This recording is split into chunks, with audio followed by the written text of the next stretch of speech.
Hello दोस्तों, मेरा नाम है विवेक मोदी और मैं आप सभी का मेरे चैनल बिट टू टेराबाइट पर स्वागत करता हूँ। ये हमारी सीरीज HTML का सेकंड वीडियो है जहाँ पे हम हमारे फर्स्ट प्रोग्राम को रन करके देखेंगे। इस वीडियो में हम देखेंगे कि हम किसी भी HTML फाइल को कैसे लिखते हैं, उसका बेसिक स्ट्रक्चर क्या है और उसे हम कैसे ब्राउज़र पे रन करेंगे। उसके लिए हम सबसे पहले यहाँ पे एक होल्डर बना लेते हैं डेस्कटॉप पे। आप किसी भी नाम से फोल्डर बना सकते हैं बट मैंने यहाँ पे बना लिया YouTube नाम से।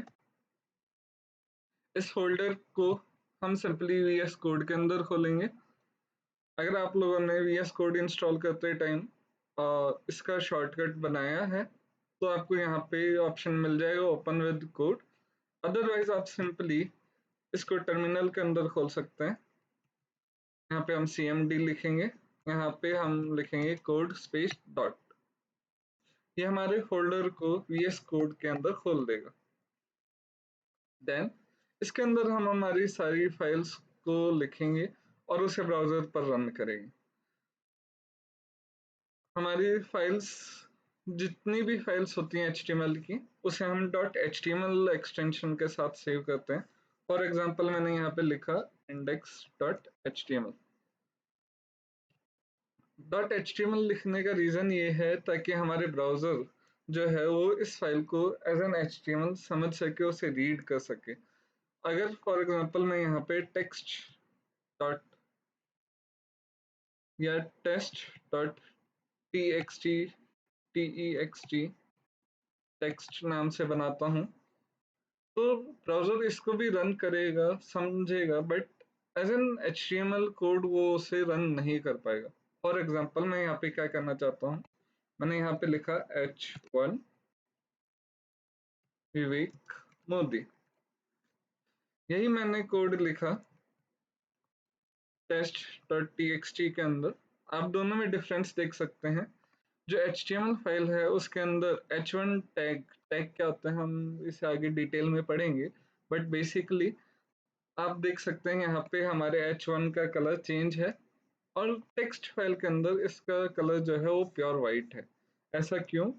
क्योंकि जो हमारा VS कोड है वो HTML फाइल को समझ रहा है और उसके अंदर जितने भी तरीके के हम टैग्स लिखेंगे उससे वो पता है कि उन टैग्स का क्या मतलब है। इस वजह से वो उसका कलर चेंज कर पा रहा है। बट टेक्स्ट फाइल सिंपल एक टेक्स्ट फाइल होती है जिसके अंदर हम हमारा डेटा लिखते हैं। तो हम इस HTML फाइल को देखते हैं कि हम हमारा सबसे पहला हेलो वर्ल्ड प्रोग्राम कैसे बनाएंगे। बचपन में अगर आप लोगों ने स्कूल में HTML पढ़ा है तो सबसे पहले आपको बताया जाता है कि हम एक HTML टैग बनाएंगे, उसके अंदर हम हेड बनाएंगे, हेड के अंदर हम लिखेंगे टाइटल, टाइटल के अंदर हम कुछ भी टाइटल दे सकते हैं। मैं यहाँ पे दूंगा हेलो वर्ल्ड प्रोग्राम। देन हम हेड के बाद में यूज करेंगे बॉडी टैग। बॉडी टैग के अंदर हम लिख देंगे हेलो वर्ल्ड। सिंपली इस प्रोग्राम को रन करने के लिए हम जाएंगे हमारे डेस्कटॉप पे और इस इंडेक्स फाइल को ओपन करेंगे। तो जैसे कि आप देख सकते हैं जो हमने टाइटल के अंदर लिखा था हेलो वर्ल्ड प्रोग्राम वो हमारे ब्राउजर के टैब के टाइटल पे आ चुका है और जो हमने बॉडी के अंदर लिखा वो हमारे ब्राउजर के एक्चुअल एरिया में आया है।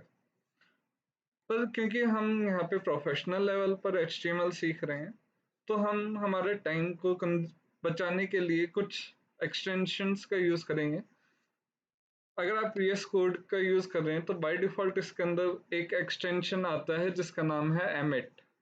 उसका यूज अगर हम करें तो अगर आप यहाँ पे दबाएं एक्सक्लेमेशन देन टैब, ये हमें एक बॉयलर प्लेट कोड दे देगा जिसके अंदर बाय डिफॉल्ट हमें HTML हेड के अंदर टाइटल बॉडी टैग प्रोवाइड कर देता है। इस बेसिक स्ट्रक्चर को हम पहले समझते हैं और इस स्ट्रक्चर को फिर हम वापस बाद में लिखेंगे। यहाँ पे डॉक टाइप है HTML। बेसिकली ये ब्राउजर को बताने के लिए है कि जो हम जिस फाइल को रन कर रहे हैं उसका जो टाइप है वो यहाँ पे HTML है। आप यहाँ पे मल्टीपल डॉक टाइप लिख सकते हैं। वन एक एग्जांपल है XML। अगर आप XML यूज करते हैं तो यहाँ पे हम XML यूज लिखते हैं। उसके बाद में HTML टैग जनरली जो हम लिखते थे, उसके अंदर हम लैंग्वेज दे रहे हैं, किस लैंग्वेज में हमारी वेबसाइट है वो। उसके बाद हमारा आता है हेड टैग। हेड टैग के अंदर आप देख रहे हैं मेटा टैग्स। बेसिकली ये हमारे वेबसाइट की डेफिनेशन बताता है कि हमारी वेबसाइट का पोर्ट व्यू पोर्ट क्या होएगा, उसका स्केल क्या है, उसकी एनकोडिंग का टाइप क्या है। यहाँ पे हमारा UTF-8 है। उसके बाद में हम SEO रिलेटेड जो टाइटल्स हैं, डिस्क्रिप्शंस है, वो भी हम मेटा टैग्स के अंदर देते हैं।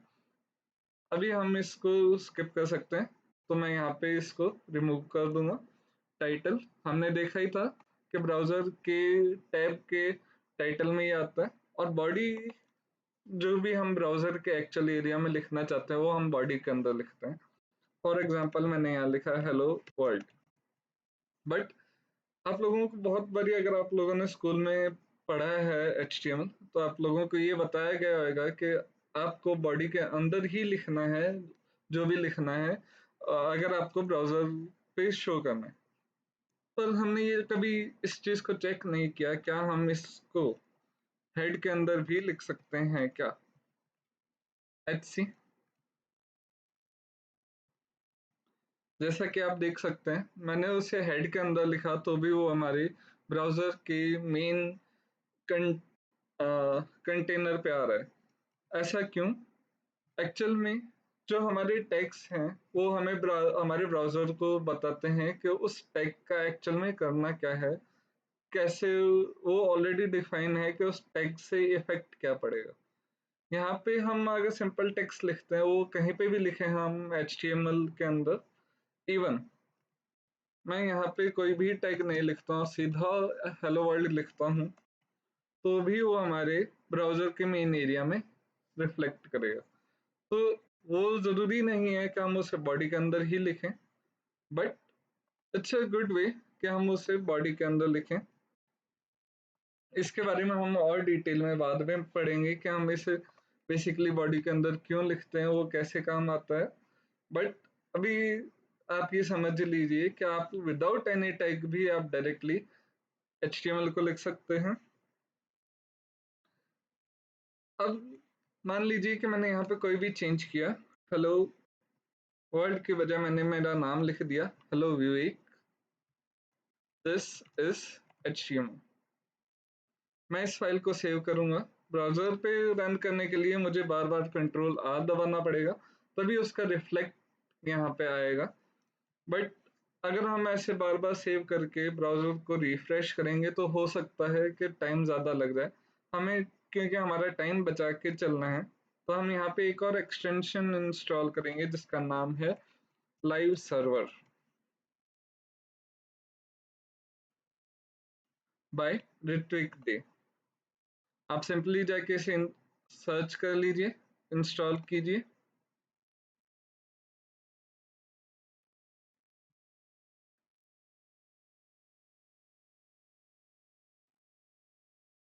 जैसे ही ये इंस्टॉल हो जाएगा, आपके पास में यहाँ पे राइट साइड में नीचे गो लाइव का ऑप्शन आएगा, इस पे क्लिक कीजिए और ये आपके ब्राउजर में रन कर देगा। जैसा कि आप यहाँ पे देख सकते हैं, यहाँ पे एक IP एड्रेस आ रहा है 127.0.0.1। ये जो IP एड्रेस है ये एक तरीके से लोकल IP एड्रेस है, आपके कंप्यूटर का IP एड्रेस है। उसके बाद में ये पोर्ट है 5500 जिस पे आपके प्रोग्राम रन हो रहा है। उसके बाद आपकी फाइल का नाम यहाँ पे। इससे फायदा क्या है, अगर मैं यहाँ पे कुछ भी लिखूं, I am a programmer, save किया। अब आप तो यहाँ पे ब्राउजर को रिफ्रेश करने की ज़रूरत नहीं है, ये अपने आप रिफ्रेश हो जाता है। जैसे ही आप उस फाइल को सेव करेंगे ये अपने आप को रिफ्रेश कर देता है। तो ये फायदा है कि हम लाइव सर्वर का यूज़ करें। इसके बाद में हम देखते हैं कौन कौन से अलग अलग टैग्स हैं और वो किस प्रकार से काम आते हैं। आज हम सबसे पहले देखेंगे जो हमारी टेक्स्ट को अलग अलग तरीके से इफेक्ट करेंगे। ऐसे टैग्स को आज हम देखेंगे। सबसे पहला टैग है बी टैग, जिसको हम बोलते हैं बोल्ड टैग। सिंपली ये आपके टेक्स्ट को थोड़ा सा बोल्ड कर देगा इस तरीके से। देन नेक्स्ट हम देखेंगे I tag, which is italic tag.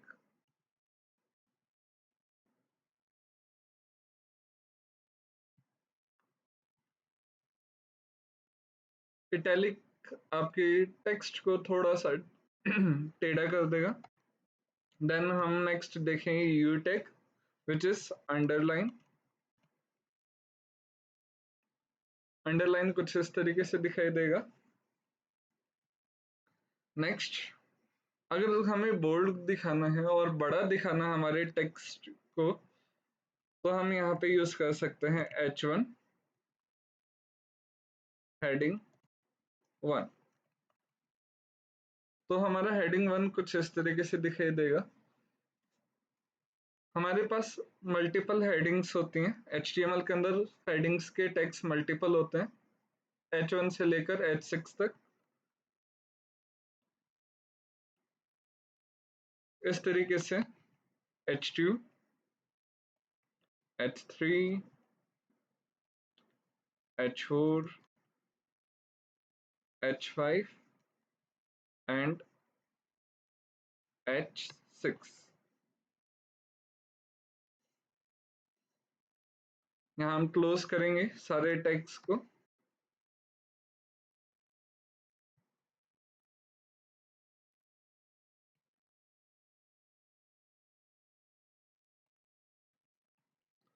Save करके रन करते हैं तो आप देखिए H1 जो है वो सबसे बड़ा हेडिंग है। उसके बाद हेडिंग्स का साइज छोटा छोटा छोटा होता जाता है एंड लास्ट में जाके हेडिंग 6 छोटा रह जाता है। बट क्या हम इस टेक्स्ट को हमारे वेबसाइट में शो करेंगे? नहीं। जनरली हम क्या करते हैं, हमारी CSS के थ्रू इसके साइज को कॉमन रखते हैं। तो फिर आप लोगों का क्वेश्चन होएगा कि हम मल्टीपल हेडिंग्स क्यों रखें। सो बेसिकली जब भी आपकी वेबसाइट SEO में जाती है या फिर आपकी वेबसाइट को गूगल रीड करता है, तो सबसे ज़्यादा टेक्स्ट जो गूगल रीड करता है उसकी प्रायोरिटी है H1 and then H2, then H3, then H4, then H5 and then H6। इस वजह से हमारे पास 6 हेडिंग टैग्स हैं। बट क्या हम यहाँ पे H7 बना सकते हैं? फॉर एग्जाम्पल मैंने यहाँ पे लिखा विवेक। अगर हम रन करेंगे तो हमें पता चलेगा कि H7 नाम से कोई टैग नहीं है। बट HTML जो है वो हमें कभी भी कोई एरर नहीं देता है। अगर उसे कोई भी टैग ऐसा मिलता है जो उसके समझ में नहीं आ रहा है, तो उसे वो एज अ सिंपल टेक्स्ट की तरह ट्रीट करेगा। आफ्टर दैट, अगर आप लोगों को देखना है तो आप ये रिसर्च कीजिए कि बोल्ड इटैलिक अंडरलाइन की जगह आज के टाइम पे कौन से टैग्स को यूज किया जाता है। अगर आप लोगों को पता है तो कमेंट में जरूर बताइए। एंड आज के लिए इतना ही। मिलते हैं नेक्स्ट वीडियो में। अब मैं कंसिस्टेंसी रख के रोज एक वीडियो डालूंगा और विद इन 2 वीक्स और मिनिमम 1 वीक में हम कोशिश करेंगे कि हमारा HTML की ये सीरीज कंप्लीट हो जाए। बट अगर ज़रूरत पड़ेगी कि इससे ज़्यादा टाइम लिया जाए तो हम और लेंगे। बट हम इसे इन डेप्थ समझेंगे। Thank you.